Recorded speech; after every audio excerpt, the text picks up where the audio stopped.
Hello friends, ప్రస్తుతం అయితే junior NTR జపాన్లో ఉన్న సంగతి మనందరికీ సుపరిచితం. తన దేవర మూవీని అయితే జపాన్లో రిలీజ్ చేయడానికి దేవర మూవీ టీంతో జూనియర్ ఎన్టీఆర్ అయితే జపాన్ వెళ్ళడం జరిగింది. అక్కడ తన డ్యాన్స్లతో అందరినీ అలరించాడు.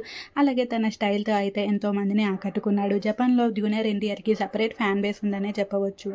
ఇంకా అక్కడి వారంతా జూనియర్ ఎన్టీఆర్ న్యూ లుక్ని చూసి అయితే ఒక్కసారిగా ఫిదా అవుతున్నారు. ఏంటి ఇతను జూనియర్ ఎన్టీఆరేనా, అస్సలు నమ్మలేకపోతున్నాము, ఇతని స్టైల్ ఇంకా ఇంత సన్నగా ఎలా అయిపోయాడు అంటూ ఇంకా జపాన్ ప్రేక్షకులు అయితే జూనియర్ ఎన్టీఆర్ని చూసి ఒక్కసారిగా షాక్కి గురవుతున్నారనే చెప్పవచ్చు. ఇంకా అలాగే తెలుగు ప్రేక్షకులు కూడా జూనియర్ ఎన్టీఆర్ న్యూ లుక్ని చూసి అయితే వావ్, ఎన్టీఆర్ గారు ఇంత సన్నగా ఎలా అయిపోయారు, ఇంత న్యూ లుక్కా, అసలు మీ స్టైల్ని చూసి మేము ఫిదా అయిపోతున్నాం అంటూ ఇంకా ఎన్టీఆర్ వీరాభిమానులు అయితే తన ఫోటోలను అయితే ఒకటే షేర్ అయితే చేసేస్తున్నారు.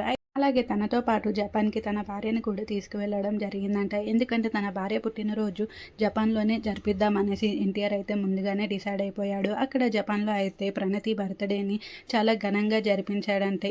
ఇంకా ఎన్టీఆర్ అయితే తన భార్యతో దిగిన ఫోటోని అయితే తన ఇన్స్టాగ్రామ్లో పెట్టి హ్యాపీ బర్త్డే అని విష్ చేసి పెట్టడంతో ఇప్పుడు ఆ ఫోటోని అయితే నెట్టింట్లో వైరల్గా చేసేసారనే చెప్పవచ్చు.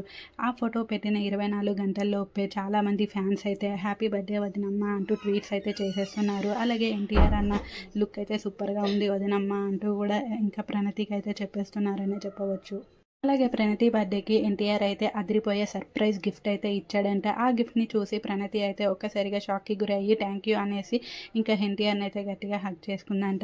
ఎన్టీఆర్ అయితే ప్రణతికి మర్చిపోలేని గిఫ్ట్ అయితే ఇచ్చాడంటూ ఇంకా ఎన్టీఆర్ అభిమానులు అయితే చెప్తున్నారు. మరి ఆ గిఫ్ట్ ఏంటో తెలుసుకోవాలనుకుంటే మనం కొన్ని రోజులు వేచి ఉండాల్సిందే. ఇంకా ఎన్టీఆర్ని ఈ లుక్లో చూసి అయితే తమ ఫ్యాన్స్ అయితే ఇంకా మతిపోతుంది అన్న, అసలు ఈ లుక్ని చూసి నిద్ర కూడా పట్టట్లేదు, ఇంత అందంగా ఎలా తయారయ్యావో అన్న అంటూ ఎన్టీఆర్ని అయితే ఆకాశం ఎత్తేస్తున్నారు తమ పొగడలతో. మీ అభిప్రాయం?